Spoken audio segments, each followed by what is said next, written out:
Luzon, Visayas ug Mindanao ug ang atong mga kapwa OFW, kumusta naman kayo dyan at maligayang Pasko in advance sa ating lahat. At dito nga guys, sa panibagong vlog na ating gagawin ngayon sa gabing ito ay bigyan na naman natin ng panibagong reaksyon itong ating matutunghayan.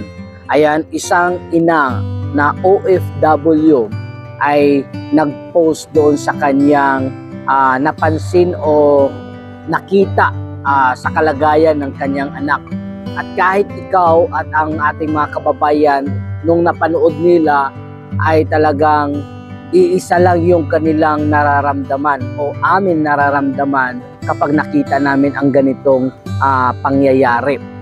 So doon sa post na gaya ng sinabi niya na nagbigay naman siya, siyang ina na nagsusumikap at nagsasakripisyo sa ibang bansa para lang mabigyan ng magandang kinabukasan ang kanilang mga anak. Pero ito yung nangyari sa kanyang anak nung makita niya ang pictures na doon sa Christmas party ng bata, yung kanyang anak mismo ang walang tsinilas. So kahit sino, talagang nakakalungkot lang o talagang nakakadurog ng puso. Yung bang ang sakit lang panoorin, ang sakit ng pagmasdan na yung mismong sariling anak natin ay yun ang kanyang sitwasyon o kalagayan. Samantala ay hindi naman siguro nagkulang ang kanyang magulang sa pagpapadala para lang sa kanilang mga anak o para lang sa kanyang anak na mabigyan ng magandang kinabukasan, kahit papaano mabigyan ng maayos na buhay. Pero bakit ganon? Siguro yung napag-iwanan niya doon sa batang yun ay maalalay at gumagabay sa bata. Pero sana naman sa mga naiwan sa Pilipinas, sana magkaroon naman sana kayo ng concern na ipinagkatiwala sa inyo. At kung hindi naman nagkulang ang pagpapadala o kahit sabihin natin na kulang yung kanyang padala, sana naman wag naman ipagkait sa kanilang mga anak na yun talaga ang kanilang priority sa buhay, na mabigyan na magandang kinabukasan o maayos ang kanilang mga anak. Sana naman magkaroon kayo ng konsensya at konsiderasyon doon sa nagsakripisyo at nagpakalayo sa kanilang mga anak. Diba, nakakalungkot lang kasi ito talaga yung mukha ng mga OFW kung saan ay nagtitiis, nagsasakripisyo para lang maibigay ang pangangailangan ng kanilang mga anak o ng kanilang mga pamilya. Ngunit at bagkus, yung mga nasa Pilipinas ay talagang hindi man lang pinapahalagahan ang anumang naibigay, ay nagrereklamo pa dahil kulang yung padala.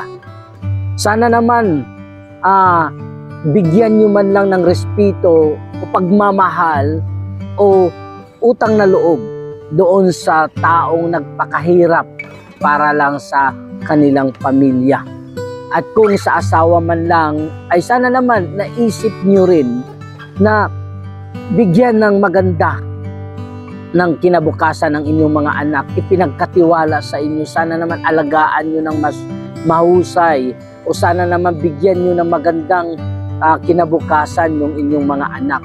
Para naman kahit papaano yung mga asawa nyo na nasa ibang bansa ay kumpante kung paano nila iniwan sa inyo ang inyong anak o ang kanyang anak. Diba? Sana naman ay makita din namin ang kahalagahan namin. Sana makita din namin yung aming pagsasakripisyo at pagsusumikap para lang maibigay sa pamilya o sa mga anak na ang magandang kinabukasan o ang magandang sitwasyon.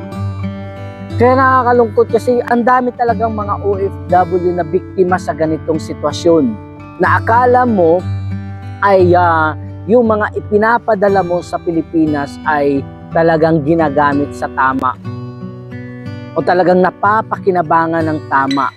Ngunit pagdating mo o malaman mo na lang na nilulustay o wala namang papatutunguhan yung aming mga sinasakripisyo, yung aming padala. Kasi ang sa Pilipinas naman ay parang easy lang sa kanila ang pera. instead kayo yung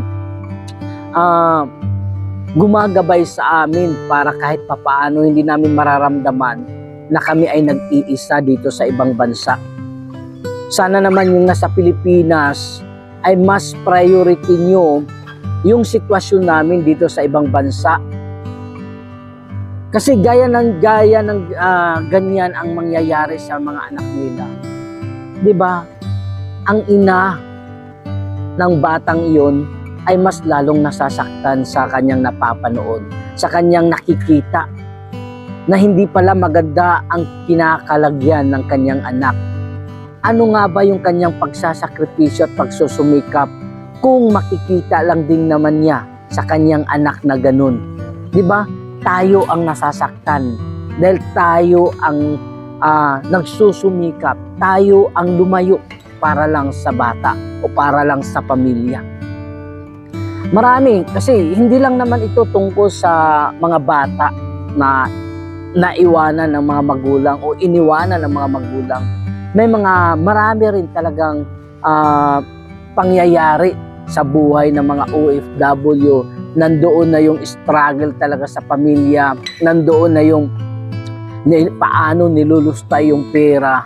Kaya para sa atin, mga kapwa kong OFW, ang masasabi ko lang talaga na siguraduhin nyo ang kapakanan ng inyong mga anak at lagi nyong imomonitor, lagi nyong tinitingnan at lagi nyong kinakausap at tinatanong kung ano na talaga ang tunay na kalagayan nila. Kasi baka naglihim sila o baka ayaw ipasabi kung ano talaga ang tunay na nangyayari o kalagayan nila sa Pilipinas. Tulad nito, magugulat ka na lang kapag napanood mo to, talagang masasaktan ka. Ang sakit lang pakinggan, ang sakit lang panoorin na ganun ang mangyayari sa anak mo. Diba? Parang kawawa. Para ano bang silbi natin bilang isang OFW, bilang isang ina na OFW, kung ganito lang din naman ang makikita natin sa ating mga anak. Doon din sa sitwasyon ng mga OFW na sa mga asawang naiwan, na wala namang pakialam sa hirap ng buhay ng kanyang asawa na nasa ibang bansa. Tapos kung makapaglustay ng pera, kung makagalit pa na kulang yung pinapadala, hindi man lang marunong magpasalamat, hindi man lang marunong magpapahalaga sa kung ano lang yung kakayahan ng kanyang asawa na nasa ibang bansa na maibigay o naibigay doon sa kanila. Sana na magkaroon man lang kayo ng pagmamahal at respeto at concern doon sa taong nagsakripisyo at handa isasakripisyo ang buhay para maibigay man lamang ang kung ano ang kakayahan niyang maibigay sa inyo. Hindi pa ba sapat, hindi niyo pa ba nararamdaman na ang inyong mga mahal sa buhay ay iniwan kayo at nagpakalayo para lang sa kanyang pangarap sa buhay, hindi lang sa sarili, kundi para sa inyo o para sa pamilya. Kaya sila nagsasakripisyo, kaya nga talagang pinag-itiisan nila. Kasi ang hirap bilang isang OFW, sa totoo lang, ang hirap mag-isa. Ang hirap na malayo sa pamilya. Akala nyo lang talaga na ang sarap ng buhay bilang isang OFW. Kung titingnan nyo, kung pakiramdaman nyo ang buhay ng OFW, para kang nakakulong na walang kasalanan. Biro mo sa lahat ng mga okasyon, wala ka. Hindi mo sila nakakasama. Ganun ang pakiramdam sang nasa kulungan, na hindi mo alam kung kailan ka magiging malaya. Dahil hindi mo alam kung uuwi ka pa ba o hindi na, kasi takot na takot ka kung uuwi na mauwi lang din sa wala yung paghihirap mo sa ibang bansa. Ganun yung pakiramdam namin bilang isang OFW. Na takot kami mag-resign, takot na takot kami mawalan ng trabaho. Dahil lagi naming iniisip at bit-bit namin paano na ang pamilya namin na umaasa sa amin. Paano na yung mga anak namin na umaasa sa amin. Ganun ang pakiramdam namin bilang isang OFW. Akala nyo lang ang sarap ng buhay namin dito. Ang sarap ng pakinggan na ang buhay OFW ay maganda ang kanilang buhay doon sa ibang bansa. Yung mga nakikita nyo, yung napapanood nyo sa aming ipinopost, sa likod na yun ay ang lungkot. Sa likod na yun ay ang mapag-isa sa sarili. Nag-iisa sa sarili. Kinakausap ang sarili kasi madalas naman hindi nyo na kinakausap. Kinakausap nyo lang, chinachat nyo lang kapag mayroong kayong pangangailangan. Yun na lang ang magiging papel ng isang OFW sa buhay nyo. Sino ba ang hindi malulungkot? Sino ba ang hindi nasasaktan bilang isang ina? So, para sa akin, sana naman doon sa mga taong ipinagkatiwala o pinagkatiwalaan, pahalagaan nyo naman sana kung ano yung aming naibibigay. Kasi doon lang kami magiging masaya kapag nakikita namin masaya kayo. Kapag nakikita namin may resulta doon sa aming pinagpaguran. Masaya na kami kahit hindi kami nagiging bahagi ng araw-araw nyo ng buhay. Makita lang kayo na magiging okay at komportable dyan sa bahay o dyan sa kinakalagyan nyo, masaya na rin kami. Yun lang ang aming pakiramdam na kapag nakita namin kayo na maayos, lalong-lalo na ang mga bata, iyan, o lalong-lalo na sa mga anak namin na nakapagtapos ng pag-aaral, yun ang pinaka-the best sa pakiramdam ng isang OFW, ng isang magulang na naipatapos niya ang kanyang anak sa pag-aaral. Kahit wala na yung mga bagay, basta nakita at magiging maayos ang resulta ng kanyang pagsasakripisyo na nakapagtapos siya ng isang anak o ng kanyang anak. Marami pa tayong pag-uusapan patungkol dito sa kalagayan o sa sitwasyon ng isang OFW.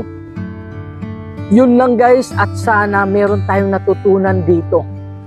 Sana naman pahalagahan nyo, mahalin nyo kung ano yung pangasakripisyo o pagsasakripisyo ng mga mahal nyo sa buhay na nasa ibang bansa. Hindi ganun kadali. Hanggang dito na lang, Luzon, Visayas at Mindanao, mga kapwa kong OFW. Maraming salamat sa inyong patuloy na pagsubaybay, at sa mga bago pa lang na nandito, please pakisubscribe sa aking YouTube channel. Ngayon, pakiclick na lang din sa notification bell para lagi kayong updated sa aking mga bagong video na in-upload. At huwag kalimutan, mag-comment lang kayo guys at mag-suggest kung ano pa yung pag-uusapan natin tungkol sa OFW. Ayan, dito sa kalagayan natin. Maraming salamat. God bless at maligayang Pasko in advance sa ating lahat. Bye-bye!